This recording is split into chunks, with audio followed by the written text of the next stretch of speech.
Hey, this is Matt Boldy, and you're listening to Locked On Wild. You're Locked On Wild, your daily podcast on the Minnesota Wild. Part of the Locked On Podcast Network, your team every day.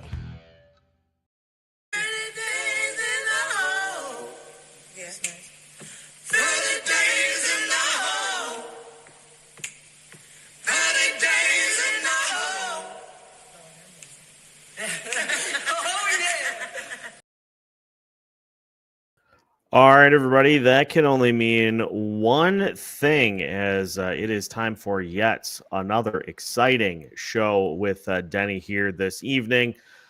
Finally, back above zero, I think. Maybe. I don't. Who's to say? But anyway, let's get right into it and let's introduce the man of the hour. Denny, what's going on? Well, thank you and welcome to What the Hell Are You Smoking? And it's been a couple weeks since I've been on. And I'm going to start the show talking about the birthday game. And I want to give a shout out to Bob and Amanda. And we had 3 other couples there, but I can't remember their names. I'm sorry. You know who you are. Thank you for showing up. I mean, that was really nice. And for Amanda, I got to tell you, fans, she took a Uber cab all the way to Zamboni's just to meet me.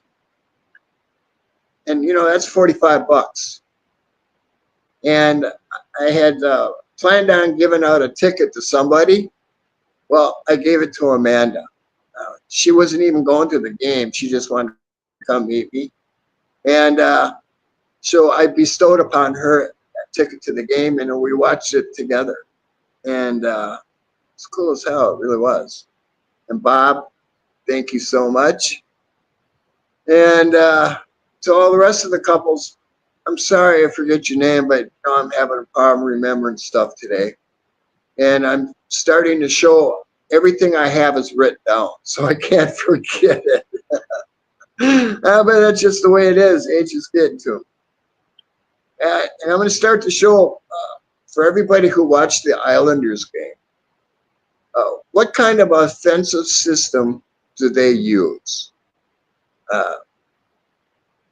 All you hockey pundits out there, I'd like to know what you think they use. And then I'm also going to ask you, what kind of system does the Wild use? That should be an easy one, but I might be surprised. You never know. Should be an easy Because one. I don't even know that. Well, you know, I asked a lot of people off there what the Islanders use for their offensive system.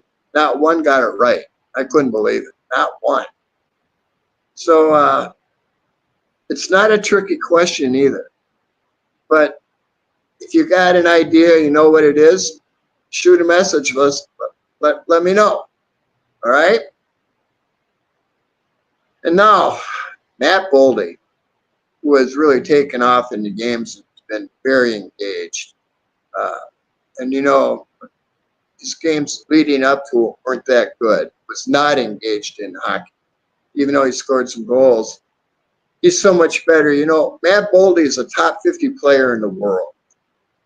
And how we're going to look at him in the end is, are you going to be a superstar and score 100 points a game or 100 points a year? Or are you going to be an average player who, yeah, he was a good player for the Wild? It's up to you. And, you know, to be great, there's a couple of things that have to go on. First off, it's perseverance and dedication. And you have to give that every game. You know, and I'll give you an example. An old player's name was Mike Bossy for the New York Islanders. He would set up 50 pucks across the blue line for every game and just shoot pucks at the net. And he was always good for 50 goals a year. I mean, he was a prolific scorer. But that's the kind of attitude you have to be great. And Matt Boldy, you got the gift of God. How you end up when your hockey career over is what you're doing right now. So I just want you to think about this, because at the end of the line, when you're done playing, how are we going to look at you? As a good player or a great player? You have the tools. You got, you got everything you need to be great. And I personally really expect you to be a 100-point-a-year player. Any less than that, sometimes there's injuries and all that stuff. But if you give it your all, you have the talent to do that. It's just whether you want to put in the time and work to do it. And it's all up to you. And that's all I got to say about Matt Boldy right now, because he is playing really well. I'm excited for tomorrow night's game. And I was going to say, the Athletic did a poll among all their writers, 27 exactly, and who was going to be the player to watch in the 2026 Olympic Games. And let's see, I got this written down somewhere. Find it. Okay, here it is. And the players they picked was Matt Boldy, Zach Werenski, and Brady Tkachuk. And Matt Boldy came out number one from 27 different hockey writers for the Athletic.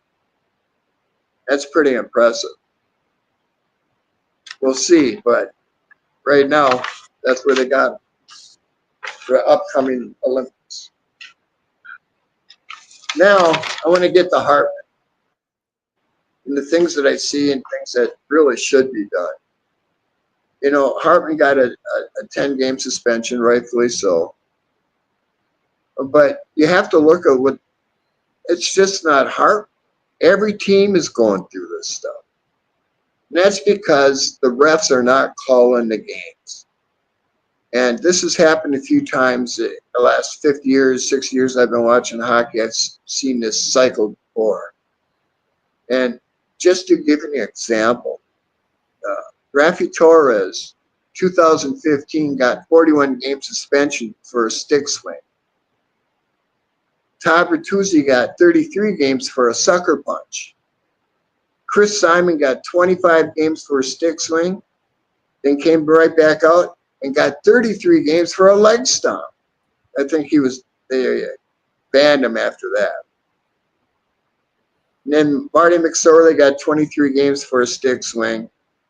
But the worst one of all, and maybe some of you remember, his name was Henry Shea. He's from northern Minnesota. He was a hockey prodigy, and you knew he was going to be a great NHL player. And we got him.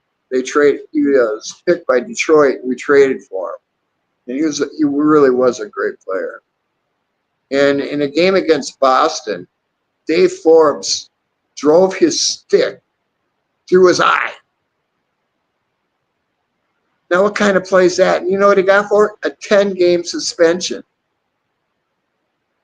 Yeah, I don't understand. There's no reason to have this in hockey. And the only way this stuff is going to stop is you, the players, have to come up with something, because the referees have no accountability. None. And I'm thinking if you take a couple grand off of missed calls or, whatever, that'll put a stop to it. And also, there needs to be bans. And for the bans, I got, let's see where I got it here. Okay. Stick swings, absolutely. Banned for a year. That'll stop stick swings. Slew foot. You do a slew foot, you're banned for a year. And then cross checks to the head or to the back, that intent with injury, you're banned for a year. Guess what? You'll never see those again. If you're banned for a year, that's money out of your pocket that you'll never get back. And there's absolutely no reason to do a slew foot, all you're going to do is get somebody hurt. Really, it seriously hurts, especially, just bothers me when I think about it. But it's the players. You have to come up with something to make the refs accountable, because right now they're a joke. You watch the Gophers play and see how a game should be officiated. There you go. It's not that hard. I don't know why, because you're pro, you think you're so much better, but you're not even close anymore. And the league is getting out of hand because you're not calling it right. Hartman's deal, he was more out of frustration. And, when they're not calling stuff, those things happen. And I just hope you guys come up with something, because with the refs not having any accountability at all, they're just going to keep doing what they're doing. And that's got to change, because the officiating is just terrible. And it's the worst I've ever seen it. It's just not me talking about it. Every team is the same way. They're all on board with this. And that's all I got to say about that. All right. We got any answers on the Islanders yet? A couple of people that said they play the shoot to score goals system. Yeah, well, I guess you can look at it that way. Anybody for the Wild? Nope. Wow. How many people we got in the room? 17 right now. Well, the Islanders use what's called a diamond system. And how it works is the wings drive the play. And it's actually a long give and go. If you watch the Islanders game, you saw how Brock Nelson was always driving up to the middle, but he's looking both ways. Whatever winger had the most speed, that's where the puck went. And that's what I mean by the wings are driving the play. And it's pretty effective. It's old-time hockey. I mean, I haven't seen another team use it since the 80s, but it used to be pretty prolific. And there you go. Otherwise, you could say it's a 1-2-2, but it's really called the diamond system. All right. We have 26 games left. And I think in order for us to hit the playoffs, we're going to need 96 points, which means we're going to need 13 wins. And why don't you put it up, Seth, and let's go over, see how we can get there.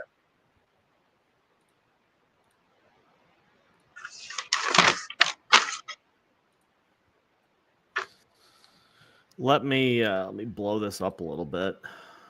Sure. All right, how's that?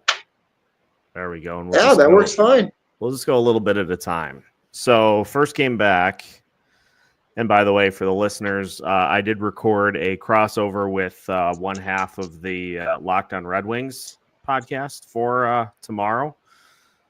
So we'll talk a little bit about Cam Talbot and the Detroit Red Wings for tomorrow's show.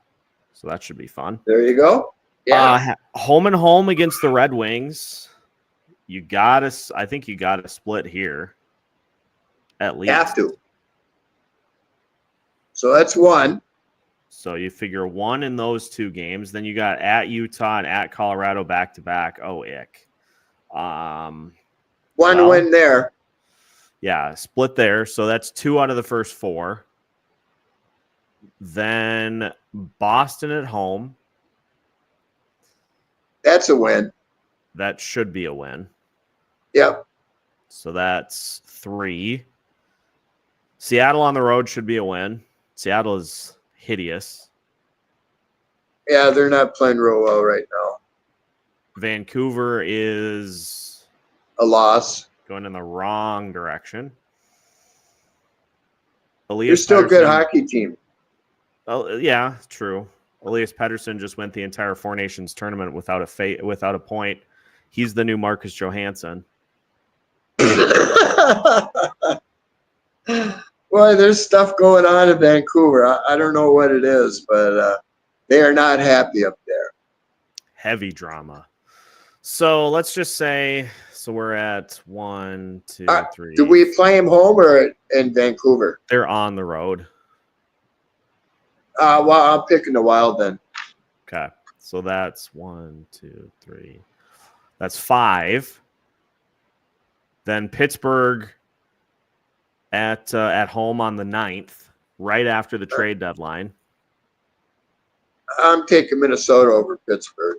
Yeah, and that's a 2:30 p.m. game on a Sunday, which is that I like that. Okay. So that's win number 6. Colorado on March 11th at home. That's a loss. New York Rangers at home on the 13th.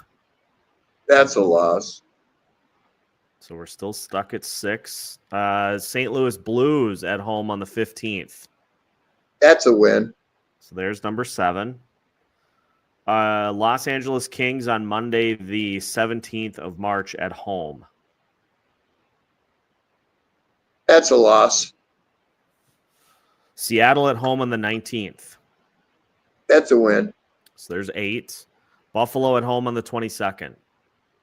That's a win. So that's 9. At Dallas on March 24th.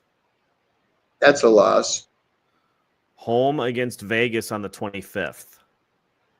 That's a win. Vegas is in shambles. They just lost one of their best players, and they weren't playing real well before. So that's number 10. Home against Washington on the 27th. This game has been pegged as the one where Ovechkin breaks the record. It's kind of in that vicinity. Well, he kills us, too. It's at home. You see it. They set him up on the power play, and he just smokes us. I mean, every game it's the same thing with him. I don't see us winning now. Then you get a home and home against the New Jersey Devils on March 29th and March 31st. That's a split. So that gets you to 11. Then you're at the New York Rangers on April 2nd. That's a loss. At the New York Islanders on the 4th. That's a win. That's, I believe that's 12. Yeah. Then home against Dallas. Loss. On the 6th. Home against the San Jose Sharks on the 9th. That's a win.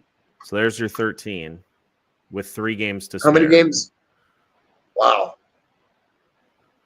I'll probably only half right. I don't gamble. It's hard, but we have a much tougher schedule than people think. If we hit 13 games, that will give us 96 points. That should get us in. But if Billy doesn't do anything to upgrade the team, we're going to be one and done again. And, months ago, I talked about who we should pick up. That was Boldy, Palmieri, and Granlund. Well, now Granlund's in Dallas. I wouldn't have given up a first rounder for him, but Dallas got what they needed. They also got Chichi or Chichi, whatever his name is. Cody Ceci. Ceci, yeah. For a first and a third, they needed it. Dallas, they always come through. They have really good management there, and I like their coach. Yeah, first is a little tough, but it is what it is. And Boldy, not Boldy, but Brock Nelson. I've seen every single team trying to trade for him. And not one hockey pundit has brought this into consideration as he's a 10-year man. New York Islanders do not have any control on where he goes. If he doesn't want to play for some whatever team, says no, there's no trade. And I've talked about his family history with the Christian brothers and the Christiansons and Squaw Valley and the Miracle on Ice with Dave Christensen, and he just continues the hockey story for the Christiansons in Minnesota hockey, which is huge. That's why I'm really picking him to come here, because I think he wants to, keep the family lore going. Can you imagine sitting down at the table with your family when he has a chance to come to Minnesota and he doesn't? I just don't see it.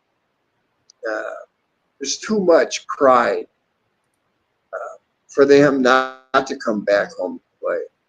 And he can't say anything. He's playing for the Islanders. What do you expect him to say? He says nothing, but he hasn't signed a new contract. That has to tell you something.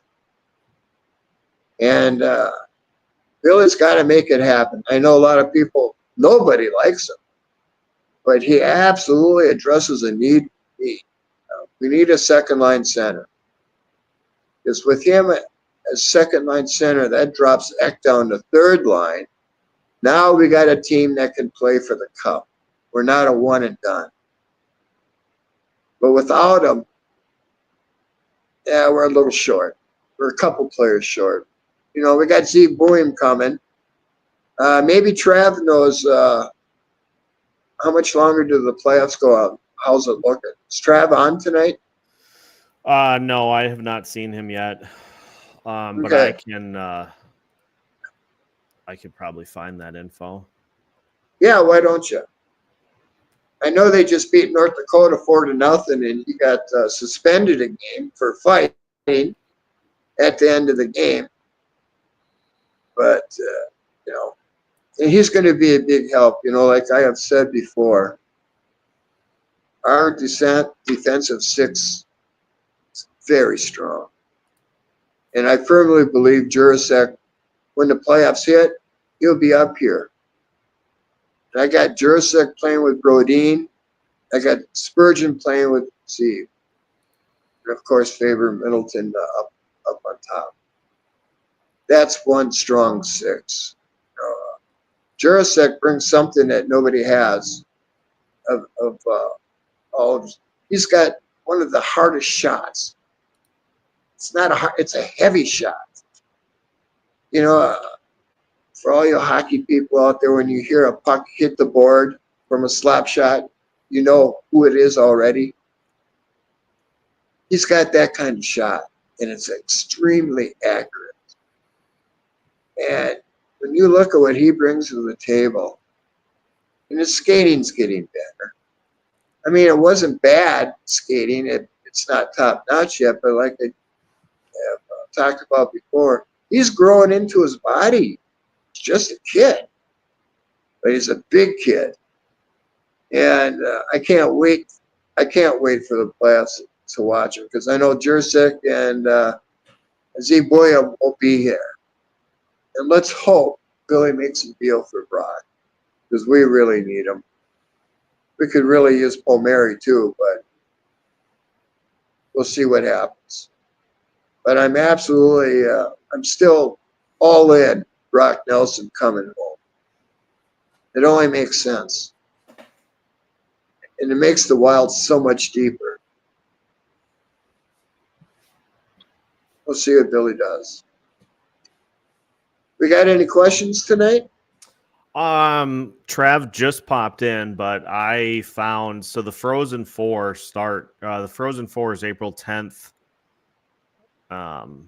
Is when it starts. So Okay. So if they get there, you're talking like absolute end of the season. If Denver were to get there, if not, Yeah, and they're playing good hockey again. Yeah. And when do the playoffs start?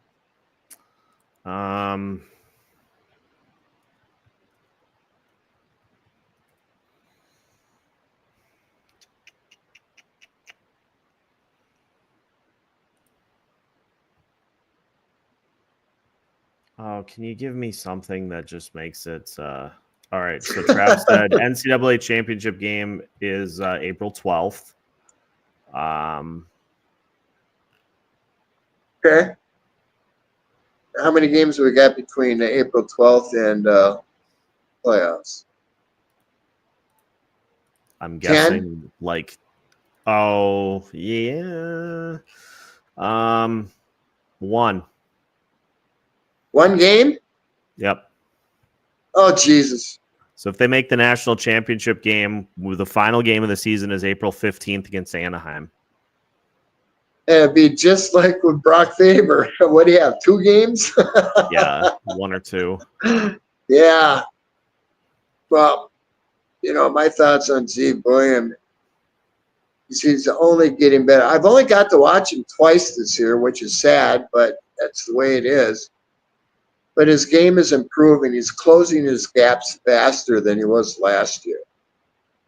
And his overall view of the game has improved quite a bit. I mean, he's a star last year. Now, this year, he's getting ready for the NHL. He's become more concerned about shutting plays down than he was last year.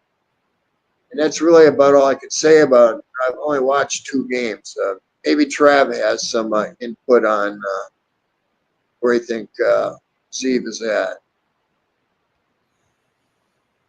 While we wait for that, we have we better talk about the big one. Danil Yurov was injured in one of his most recent games, and from the sounds of it, there is surgery that is going to be happening. So he, of course, most likely, I'm scanning X to see if there is any new information, but he is most likely going to be done. Russo tweeting out earlier today, the Wild are aware of the lower body injury that has kept first-round pick Danil Yurov out the last few games. He's undergoing surgery, and the Wild believe he will be back for the KHL playoffs. Oh. Well, that's good. I trust that over Hockey News Hub, which said that he may miss the rest of the season. Well, Russo's pretty connected. What he's saying normally is how it goes. So you gotta. Steve's got us covered here. First round of the NCAA for men's hockey is March 27th through the 30th. Okay. And by the way, I don't know how many of you are Gopher fans, but boy, we're 4 lines deep this year. Yeah, the Gophers, they could very well win it all this year. They got, when I'm talking 4 lines deep, they got Snuggerud on the 4th line. Yeah, on the 4th line. That's how deep they are. That's how good the Gophers are. I should probably do a show on them. What do you guys think? You want to hear my views on the Gophers? Maybe I should do a show about them because I watch all their games. No input? Not yet. We'll give it a little bit. Okay. Lot of questions. Get almost 600 questions already. Well, let's get to them. How big is our cushion for the final wild card spot? Jay says in regards to Gopher Show, do it. Okay. So, how big is our cushion on the final wild card spot? Isn't it like 8 to 10 points? We're going to really have to fall off a cliff to miss the playoffs. Just need to go slightly better than 500. As of right now, the Minnesota Wilds are at 70 points. The Vancouver Canucks in the wild card 2 spot, they are at 63. But we keep kind of saying like they better hang on. They better hang on. The Wild have been playing slightly above 500 for almost 2 months, and they are still in a top 3 spot in the Central Division. Has it become way more tight? Yes. But they still are relatively in the same spot that they've been all season. Now, the one thing that has happened in that span is Winnipeg has run and hid at the top of the division. They've run and hid from the entire Western Conference. But beyond that, like, they're 2 points back of Dallas. They're 2 points ahead of Colorado, and we expected that Colorado would climb back up and that Dallas would be good. So I really, beyond they've got a 13-point cushion over Utah. They have a 10-point cushion over Calgary. They have a 15-point cushion over St. Louis. Like, really, the only team that I think you need to worry about potentially is Vancouver, and they're kind of a hot mess. They're a big mess right now. I don't see it changing anytime soon. I don't know what's going on with the players, but they don't like each other. That I do know. They got a lot of internal stuff to deal with there. Next question. I still think.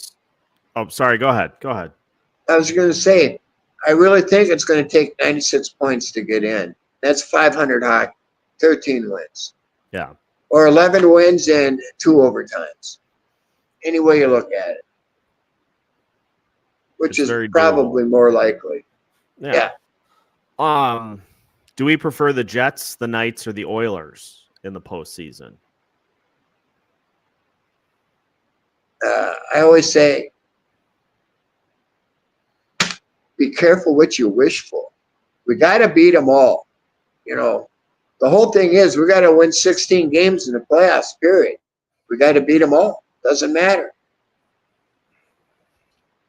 And if Billy doesn't I would say if you're trying to go up against a team to win a round, based on the track record, I'd probably go Edmonton because the Wild have shown that they have a track record of being able to slow down those guys. And Stuart Skinner is the goalie that I trust the least of those three.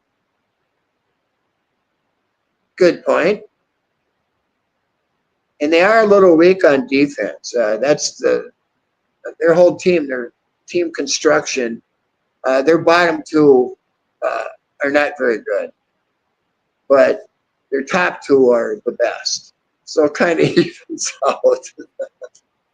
You know, and Edmonton's playing really good hockey. I mean, they didn't get to the finals last year for nothing. I would say Edmonton. They do score a ton of goals. Hoptic says anything but Dallas or Colorado. But honestly, Colorado seems less intimidating this year without Mikko Rantanen.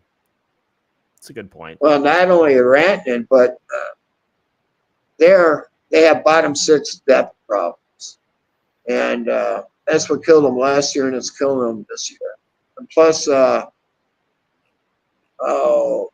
what's his name? They traded for him from Buffalo, Minnesota kid. Alex Tuck? No. He traded him to Colorado. God. Oh, Middlestad, yes. He started out with gangbusters. They're trying to trade him now. He's out of there. Yikes. They're trying to move him.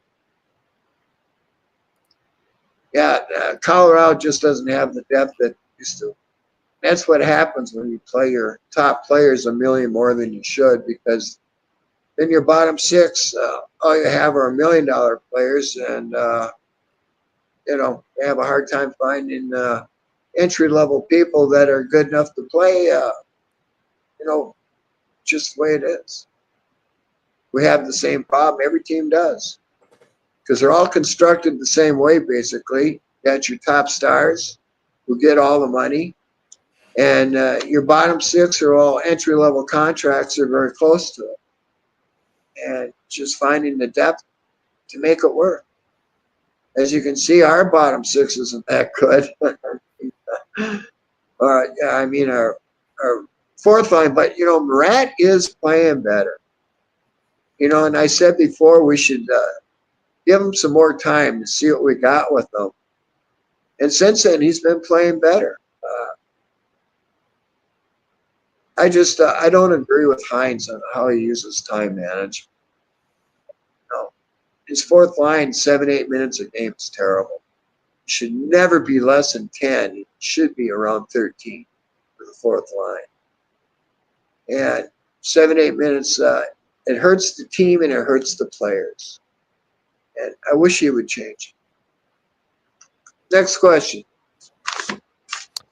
Comment from Bob. Kaprizov is still not skating post-surgery. Could be longer than expected that he is out. And I'll start at this one, Denny, because Okay. I think 4 weeks was always going to be like that. That was the best case scenario. Yep. As far as how long he was going to be out, it's pretty clearly going to be longer than that. But 6 weeks. Yeah. The big thing is to just make sure that he is fully ready to go when he comes back. Right. That's the most important part. Without Kaprizov, I don't care where we are in the standings. We're not going anywhere in the playoffs without him. We have to have him. He's got to be our best player. You know, the team goes the way Kirill goes. And, you know, they've done enough of these. I'm sure Kirill is going to be just fine. I mean, the problem with groin injuries is, Gabby had the same problem. And he had it his whole entire NHL career, where once a year he'd have to shut down because he's growing. And we're probably looking at with Kirill too, unfortunately. But when you have such explosive speed, those first two steps, so much strain, that happens. Next. Let's go to Mickey. Feelings on dropping Hartman before next season, whether it be buyout or potential trade. What do you think? Well, Hartman is exactly the kind of player Billy loves. I don't see Billy moving. I think he's here. And Hartman, he knows he's screwed up. But as I mentioned earlier, the players get so frustrated with the refs not calling the game. It gets out of hand. And that's a result of the refs not calling it. You know, the players got to take it in their own hands, and unfortunately, that stuff happens. But I don't think he's going anywhere. Billy's kind of. I don't think he's going anywhere either. Yeah. It comes down to what Bill Guerin wants to do, is willing to do, and these are his guys. I don't see there being really any way short of a mandate from Craig Leopold. I don't see there being any way that he moves on from them. I don't either. We agree there. Next question. Let's go to, this is a good one. Does Minnesota attempt to move depth players picked up over the season to clean up the bottom of the defensive pecking order? This I think is mostly in regards to Travis Dermott, and potentially Declan Chisholm, John Merrill. Those are probably the three that this involves the most. I think all three should be gone. I don't know if they will. I mean, you know, Morel and Bogo on other teams would be pretty decent defense, just not here. Our defense is elite. I don't say that lightly. You know, the last time I checked, Minnesota defense was second in scoring with 29 points. Columbus was first with 30. And unfortunately, I forgot where I got this information from, where I looked it up at, because I can't remember it now. So I'm working on that. You know, it is what it is. I'm just getting old and not as sharp as I used to. But I will figure out where I got that information from, and we'll keep tabs on it because that's really good info. I really like it. I will Bogle, say, Merrill should both be gone. I think Dermott is probably the one that goes. Yep. You've got 8 defensemen right now, and I don't see. I think Russo tweeted about it earlier in the day. I don't see that being something that's feasible long term, especially with Brodeen back, and with if Lauko is ready to return, then you have to put somebody on waivers in order to get him back on the roster. So it seems pretty likely that Dermott will move. But as far as moving some things around to get Juracek on the roster, that's probably more of a next year play. The big one to watch is going to be John Merrill. I don't know if that exchange with John Hines has had any sort of a residual effect, but he may ask. He may ask for a trade. You never know. That's highly likely, and I hope so. My feelings on those guys, they wouldn't be on my team. I'm just telling you, I'd much rather have Juracek and Boehm. That would give us such a tough defense. We could win the cup with that. We can't with Merrill and Boehm. It's just not happening. Next up, Charlie Stramel. Is Charlie going to be on the Wild roster next year? No. I don't think so. I feel like he's a couple years away. Yeah. I feel like he goes to I feel like he goes back for at least one more year. Yep. And then he'll be in HL for however long it takes to get up here. Because in my book, the reason I'm signing Brock Nelson is to hold a team together till Charlie comes up, because I have Charlie replacing Brock Nelson on the second line in the future. 2 years. Yeah, I think one more year of college, and then you kind of look and see where you're at after that. Yep, I agree. And he's tearing it up. His play is going the way it should. Oh, I see. Meaning, post NCAA. I see what you're saying. Yeah, I think the Wild are happy with whatever timeline it takes. They're not in a position to have to really like rush Stramel along. He was always more of kind of a development piece. So when he's ready, when he's maybe after next year, maybe if he takes a huge step, maybe he goes the ELC route and burns a year and hops up. But I think it's just easier to do as defensemen than it is as forwards. I think it's just easier to make the jump as a defenseman. So that's why we've seen Faber do it. That's why we'll likely see Zeev Boehm do it. That's just kind of how she goes. Well, actually, I think it's much harder for defensemen to get in than offensive players. But Zeev Boehm is a special player. He's the level of Brock Faber. And Juracek will be too. Normally, it takes defensemen 2-3 years before they figure out how to close the gaps and turn the play outside with speed. And AHL is, where you learn to do that, get up here, then it's another step up. So for the defensemen, I think it probably takes at least 2 years, probably 3 years before they figure it out, which most defensemen can't do. But Zeev's a special case.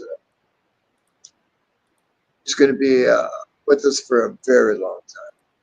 Like I said before, Judd's building a dynasty. He really is. I know a lot of people said I'm nuts, but when you look at what we have in depth, the players we got coming in, Jesus, we got Gus Bus, we got Wallstep, we got the best 6 defensemen when we get Jurasek and Zeev in there. We're just missing a couple pieces up top. And doesn't look well. We'll see what happens with Burov. Be nice to see what he can do. I hate talking about a player that I just watched tape from Russia, you know what I mean? Doesn't really give you much. Well, let's go over there. Yeah, okay. They'd probably blow our plane up going over there. They knew I was on board. Next question. I'm going to answer this one just quickly. Well, Okay.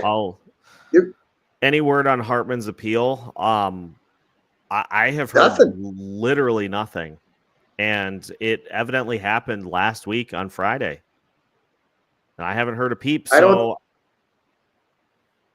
I guess hasn't changed. I guess what we assume is that he lost the appeal. Yep.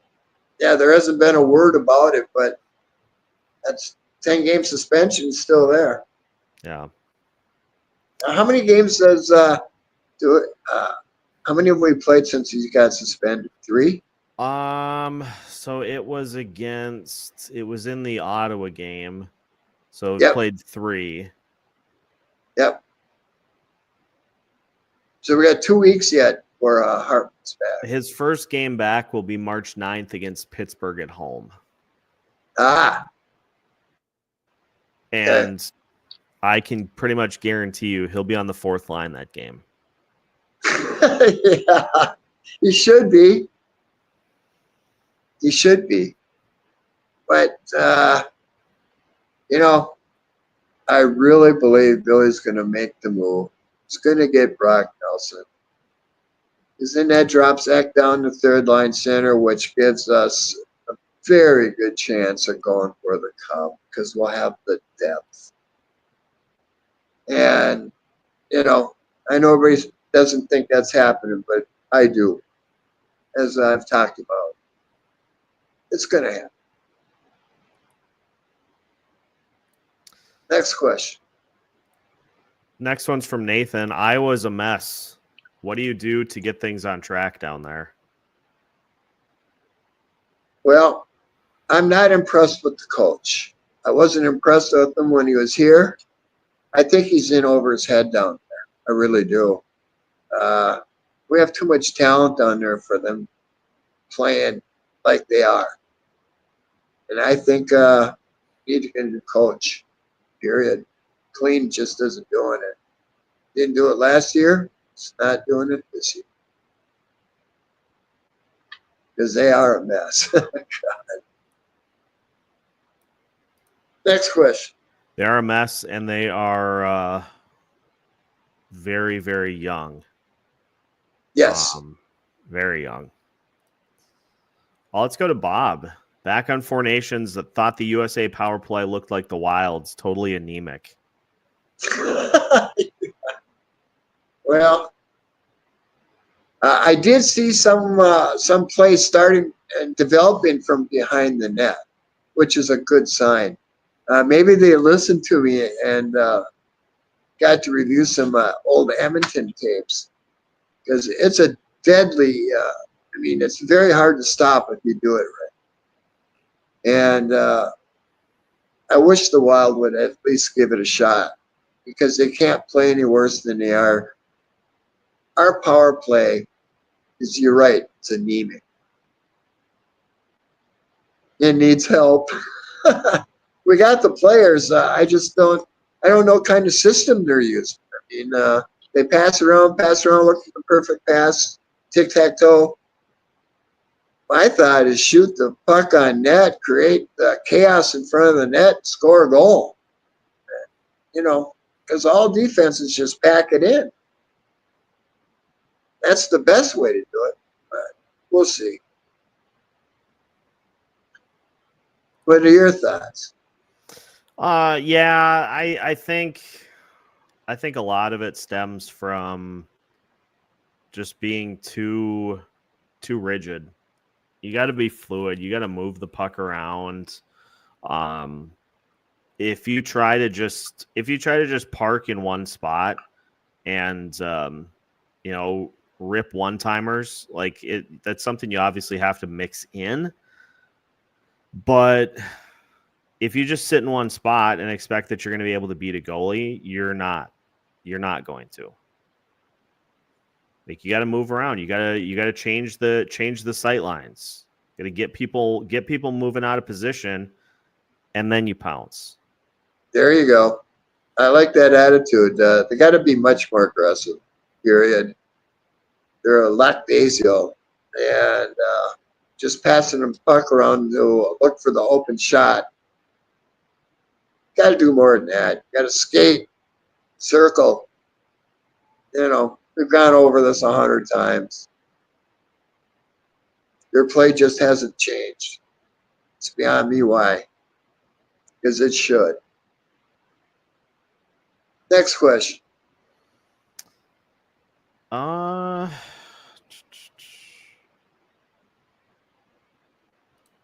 Even their penalty kill is better than the power play. Something that the Minnesota Wild have never been able to say in their history. Yeah, that's not true now. When we had the Do brothers, we had a pretty damn good penalty kill. If you remember, last year they played together. They created 23 turnovers with 8 shorthanded goals because they used their speed to disrupt the passes. And that's something that we don't do. That's why I really like speed up on top. And, Marat can skate. Valco can skate when he plays. I mean, they got some speed. They could do it. But I don't know what the coach is teaching them because, they're playing a man-on-man. And they're not doing anything to disrupt the play. That's the problem.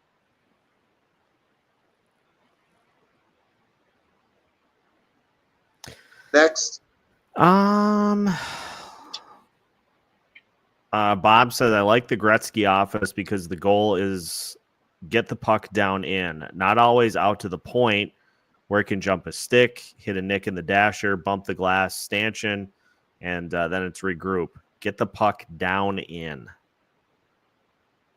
Absolutely. You can use the net to your advantage to hide from the defenders. That's the beauty of starting the power play from behind the net. But as always, wait and see, but I doubt it. Next question. That's pretty much it for questions. Okay. So I think we'll go to this from Glenn. Got to use that crisscross like Winnipeg does on the entry. In the zone, they're at 34% using it, and no one can stop it. And they played exceptionally well. They practice it all the time, I guarantee you, because when you move the way they do, it's very hard to stop, even though you know it's coming. Yeah. It's a good point. Jay says he's got a great question that he's saving for the Gopher show about the coach. Let's go. So yeah, he'll save that one for the Gopher hockey show. Oh, okay. Oh, you know what I was going to mention earlier about. Now I'm going to tell you guys. My theme coming up is the Hanson brothers. As you know, it's my glasses. I got my glasses. I ordered a jersey. I'll have it here in a couple days. But I wanted to bring up a little tidbit that somebody sent me. Did you know that our former coach, Bruce Boudreau, was one of the skaters in Slapshot, and his apartment, his real apartment, is the one that Paul Newman used in the show? Isn't that cool or what? God. Yes, I'm a huge Slapshot fan. If you have never seen it, you got to look it up. You got to watch it. As It's a the great Hanson movie. brothers, yeah, they make it. In fact, I'm gonna tell you a couple things here. Lockdown Wild uses SteamYard Studios, and their configurations don't always match up well with other deals. And they want over $500 a year for me to use green screen on SteamYard. And I don't even know if it works. They don't give you a trial. So I'm looking at other alternatives. I'm definitely going to be having green screen. We gotta figure it out. I mean, they make it very hard unless you want to spend a lot of money, which I don't have. But it is a work in progress. As you can see, I got a pickup behind me now. That's not green screen, that's just a picture, but it works. It'll work, and I can change those whenever I want. So that's a start in. What else was I going to say about Slapshot? Seth, I told you and I forgot. I didn't write it down either. Oh well. That's the problem with dementia. It just comes and goes. I'm sorry, folks, but I'm doing the best I can. And I hope by reading all this stuff, my show was better too. Seemed to be pretty much in line the whole show. What do you think, Seth? Yeah, I thought you did great. Okay. Because I get a lot of grief. Everybody telling me I should retire because I'm not good at presentation. And the bottom line is my mind, two different sides. I'm thinking one thing and talking another sometimes. I just lose track of where I'm at. And that's part of dementia. So I'm doing the best I can with it. And hopefully this is a better show because anything else? Glenn says, what about David Carl for coach of Iowa until Hines is gone? I love David Carl. I'd hire him in a heartbeat. He won 2 gold medals for the world stuff. And he's done. He said that was his last time doing it. And look what he's done out in Colorado. They're a contender every year. And the thing is, he knows how to coach up. That's the problem. Clean doesn't know how to coach up. Carl does. I think he'd be a great coach for the Wild, actually. And I think Travis is on board with that one. Yeah, he says he believes that Carl will be an NHL coach next season. Yeah, I would think so. I would, pray and hope that it's the Wild, but I doubt it. We couldn't get that lucky. Unless Billy decides to turn over the reins to Judd, let Judd run the team. Because I'm really worried about Judd getting poached if they don't make him the GM. Judd's the best thing that's ever happened to the Wild, in my opinion. And, his picks speak for themselves. And it's time to give him a check. He deserves it.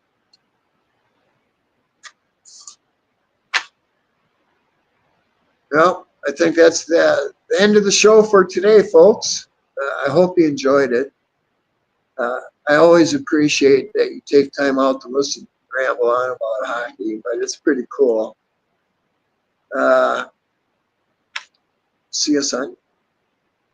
Yeah, we'll be back to normal on Sunday, noon, as normal. So join us then. But until then, we'll sign off for the night. Good night, everybody.